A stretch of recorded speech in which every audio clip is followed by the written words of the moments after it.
Hello everybody and welcome. So now we reach to the most important point in our whole chapter, which is dynamics problems.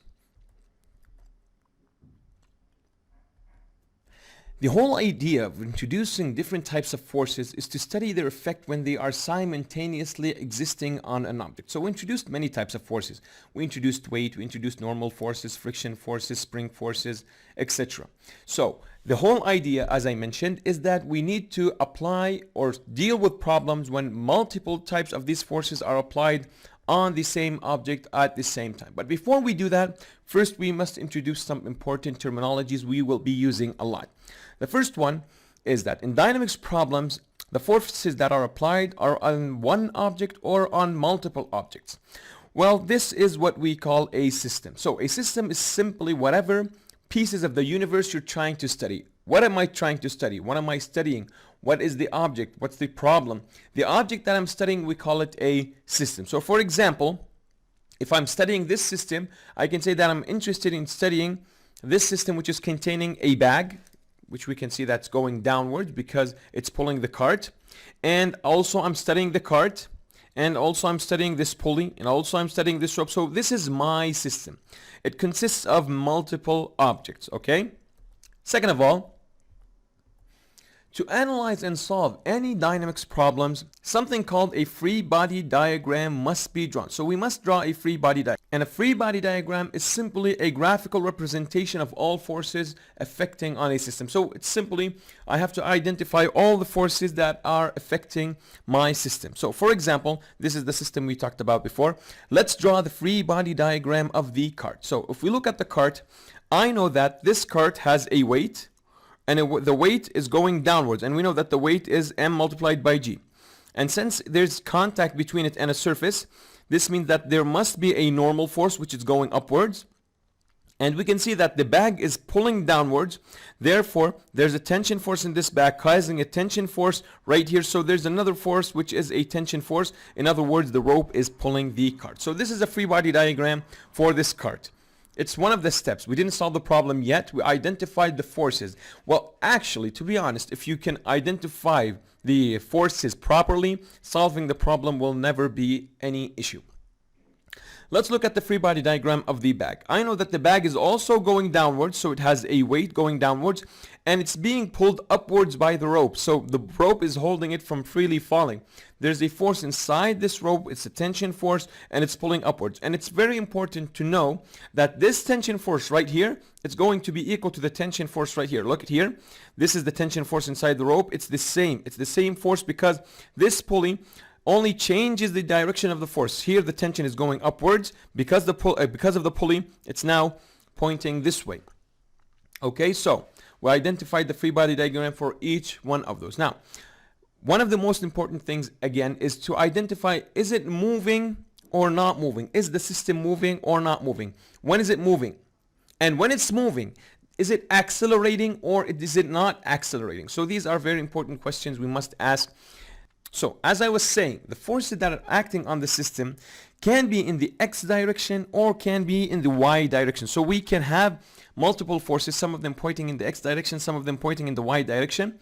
But it's very important to know that these forces are independent. In other words, this means that the forces in the x direction are not affected by the forces in the y direction, vice versa. In other words, x forces in the x direction have nothing to do with the forces in the y direction. Now, when we look at a dynamics problem, we must do the following steps. The thing is, I must ask myself, is the system static or dynamic? You must ask yourself these two questions. Is the system static or dynamic? Now, if the system is static, in other words, it's when a system is not moving. So this is the first case. It's not moving at all. It's stationary.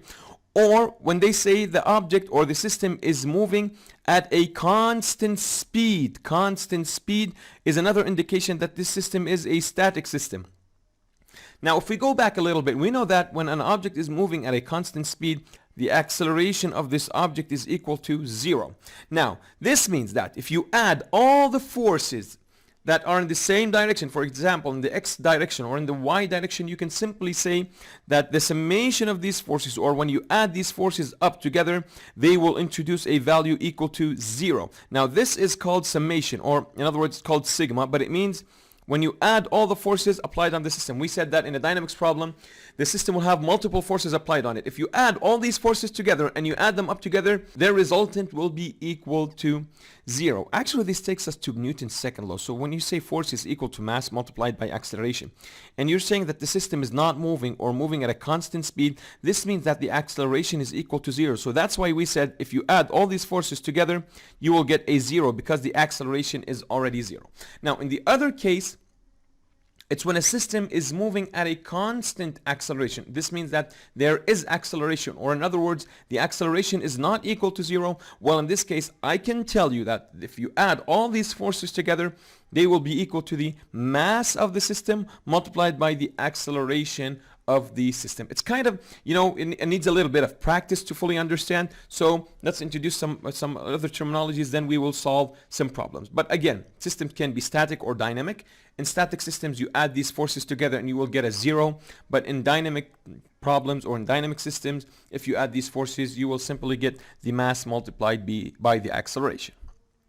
Now, types of dynamic problems are infinite. There are many types of dynamic problems. The best way is to solve many problems. You must solve as many problems as you can. But to make this thing easy, I introduced here a step-by-step procedure. If you follow these steps, solving any problem will be easily. So let's see what this system is.